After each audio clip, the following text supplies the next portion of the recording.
ನನ್ನ ಉಂಗ್ರ ಎಲ್ಲೂ ಕಾಣಿಸ್ತಾ ಇಲ್ಲ ರೀ. ಹೌದು, ಕಾಣಿಸ್ತಾ ಇಲ್ಲ, ಅದು ನಂಗೆ ಗೊತ್ತು. ಏನಿಷ್ಟು ಆರಾಮಾಗಿ ಒಪ್ಕೋತಿದ್ದೀರಾ? ನಾನೇ ಅಲ್ವಾ ಕೊಡಿಸಿದ್ದು. ಹೋದ ತಿಂಗಳು ನಂದು 2 ಬಳೆಗಳು ಮಿಸ್ ಆಯ್ತು. ಹೌದು, ಮಿಸ್ ಆಯಿತು, ಅದು ನನಗೆ ಗೊತ್ತು. ಏನ್ ಎಲ್ಲ ಆರಾಮಾಗಿ ಒಪ್ಕೋತಾ ಇದ್ದೀರಾ? ನಾನೇ ಅಲ್ವಾ ತಂದು ಕೊಟ್ಟಿದ್ದು, ಅದಕ್ಕೆ ಹೇಳ್ತಾ ಇದ್ದೀನಿ. ಅಂದ್ರೆ ನೀವು ಕೊಟ್ಟಿದ್ದ ಮಾತ್ರಕ್ಕೆ ನೀವೇ ವಾಪಸ್ ತಗೊಳ್ಳೋದಾ? ನಾನೇ ಮಾರ್ಬಿಟ್ಟೆ.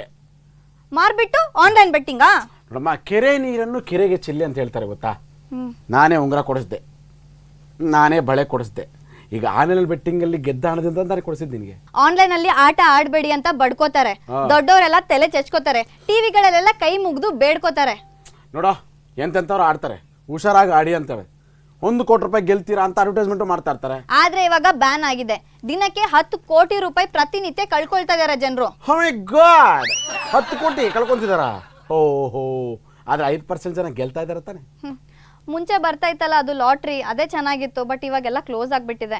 ಹಾಳಾಗೋಗ್ಲಿ ಬಿಡು, ನನಗೂ ಆನ್ಲೈನ್ ಬೆಟ್ಟಿಂಗ್ ಆಡೋದಕ್ಕೆ ನನಗೂ ಮನಸ್ಸಿಲ್ಲ ಈಗ. ಅದ್ ಸರಿ, ನನ್ನ ಉಂಗ್ರ ಮತ್ತೆ ಬಳೆಯನ್ನ ಎಲ್ಲ ಅಡವಿಟ್ರಿ ಅಂತ ಸ್ವಲ್ಪ ಹೇಳ್ತೀರಾ? ಹೇಳದ್ನಲ್ಲ, ಕೆರೆ ನೀರನ್ನು ಕೆರೆಗೆ ಚೆಲ್ಲಿ ಅಂತ. ಅಂದ್ರೆ ಮಾರ್ಬಿಟ್ರಾ? ಈಗ ಆನ್ಲೈನ್ ಅಲ್ಲಿ ಬೆಟ್ಟಿಂಗ್ ಆಡಿದಾಗ ಗೆದ್ದಾಗ ದುಡ್ಡು ಬಂತ? ಹೌದು, ಖುಷಿಯಲ್ಲಿ ನೀವೇ ಮಾಡಿಸ್ಕೊಟ್ರಿ. ಆಮೇಲೆ ದುಡ್ಡು ತೊಗೊಂಡೋಗಿ ಸೋತೆ, ಮತ್ತೆ ಆಡಬೇಕು ಅನಿಸ್ತು, ಮತ್ತೆ ಎಲ್ಲ ತೊಗೊಂಡೋಗಿ ಮಾರ್ದೆ, ಸೋತ್ಬಿಟ್ಟೆ. ಹೆಂಡತಿ ಬಳೆ ಉಂಗ್ರನ ಯಾರಾದ್ರೂ ಮಾರ್ತಾರ ಹೀಗೆ? ನಾನೇ ತಂದು ಕೊಟ್ಟಿದ್ದಲ್ವಾ, ಮಾರಿದ್ರೆ ತಪ್ಪೇನು? ಆನ್ಲೈನ್ ಅಲ್ಲಿ ಗೇಮ್ ಆಡಿ ಆಡಿ ಜನರು ಮನೆ ಮಠ ಎಲ್ಲ ಕಳ್ಕೊಂಡಿದ್ದಾರೆ ಗೊತ್ತಾ?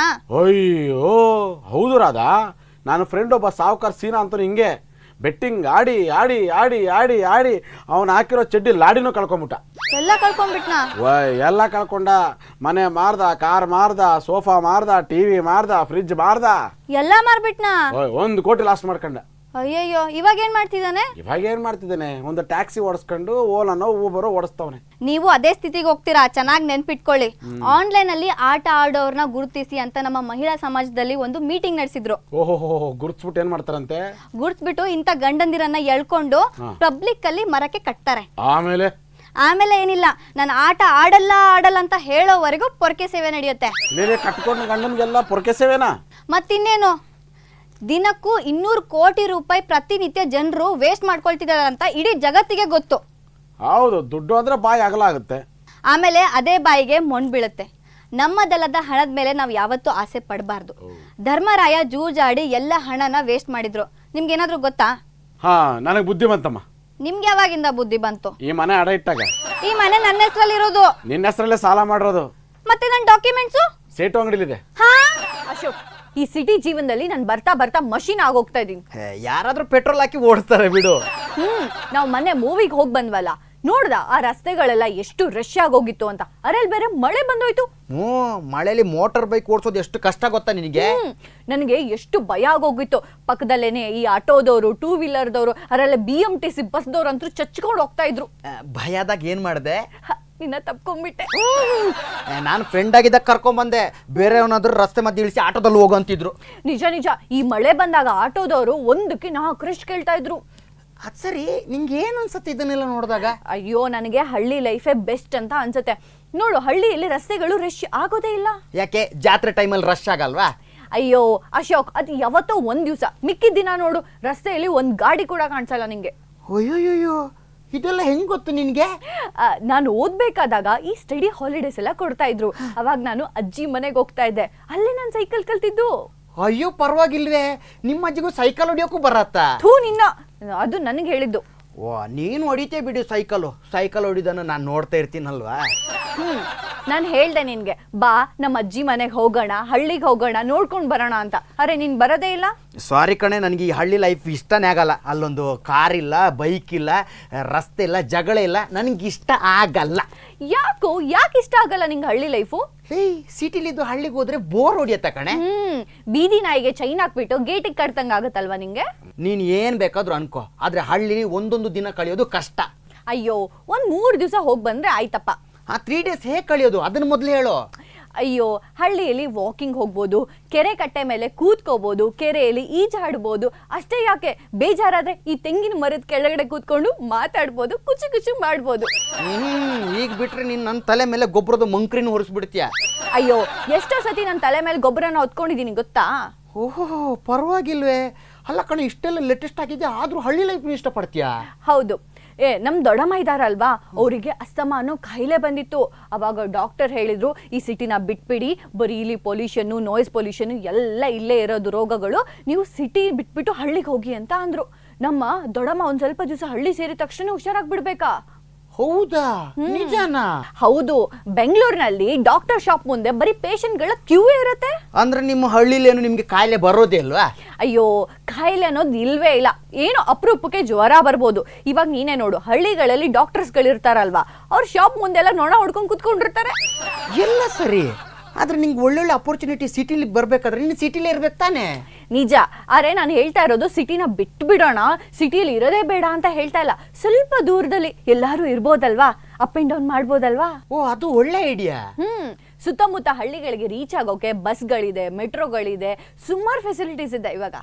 ಓ ಕರೆಕ್ಟು. ಹಾಗಾದ್ರೆ ಇದನ್ನೇ ಯೋಚನೆ ಮಾಡಬೇಕು. ಹೌದು. ಹೌದು, ನೀನು ಮದುವೆ ಎಲ್ಲ ಆಗ್ಬೇಕು ಅಂತ ಮಾಡಿದ್ಯಾ? ನಾನು ನಿನ್ನ ಫ್ರೆಂಡ್ ತಾನೆ, ನಿನ್ನ ಹತ್ರ ನಿಜ ಹೇಳಿದ್ರೆ ಬೇಜಾರಿಲ್ಲ ತಾನೆ? ಹೇಳು ಹೇಳು, ಪರವಾಗಿಲ್ಲ.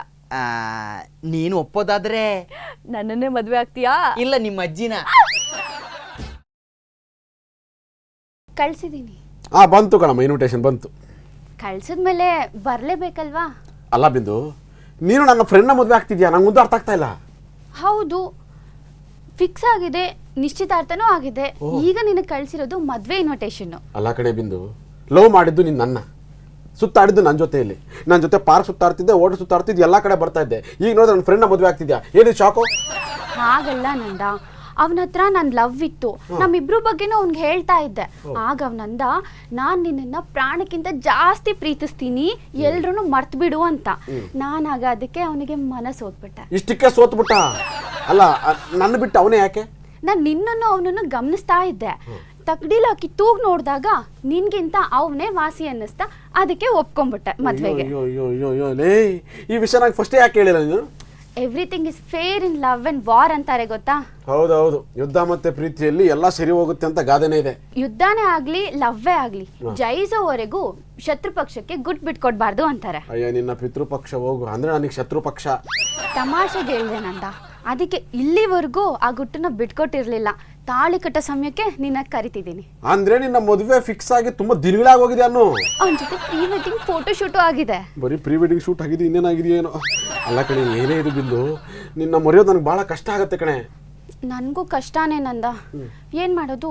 ಒಂದ್ಸಲ ಮದ್ವೆ ಆಗ್ಬಿಟ್ರೆ ಹಳೆದನ್ನೆಲ್ಲ ಮರ್ತೇ ಹೋಗ್ತೀನಿ ನಾನು. ನೀವು ಚೆನ್ನಾಗಿ ಮರೀತೀರ ಕಣೆ ಹೆಣ್ಮಕ್ಳು, ಅದು ಮರೆಯೋದು ಹೆಂಗೆ ಅಂತ ಹೇಳ್ಕೊಡೆ ಹೋಗ್ಲಿ.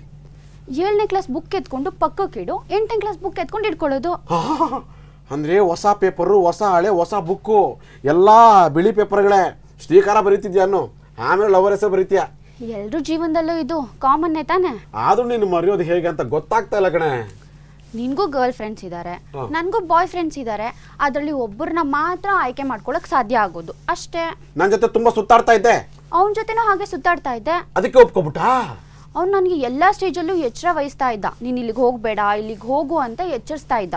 ಅಂದ್ರೆ ಅವನು ಫಿಲಾಸಫರ್, ಗೈಡು ಎಲ್ಲ ಆಗಿದ್ದ. ನೀನೊಂದ್ಸಲ ಬಾಂಬೆ ಕರೆದಿದ್ದೆ, ನೆನ್ಪಿದ್ಯಾ? 3 ದಿನ ಟ್ರಿಪ್ಪು ಅಂತ. ಆಗ್ಲೂ ಅವನೇ, ಬಿಂದು ನೀನ್ ಹೋಗ್ಬೇಡ ಅಂತ ಎಚ್ಚರಿಸಿದ್ದ. ಆ ಕೋತನ್ ಮಗ ಹೇಳಿದ್ನ, ಅದಕ್ಕೆ ಬಂದಿಲ್ವಾ?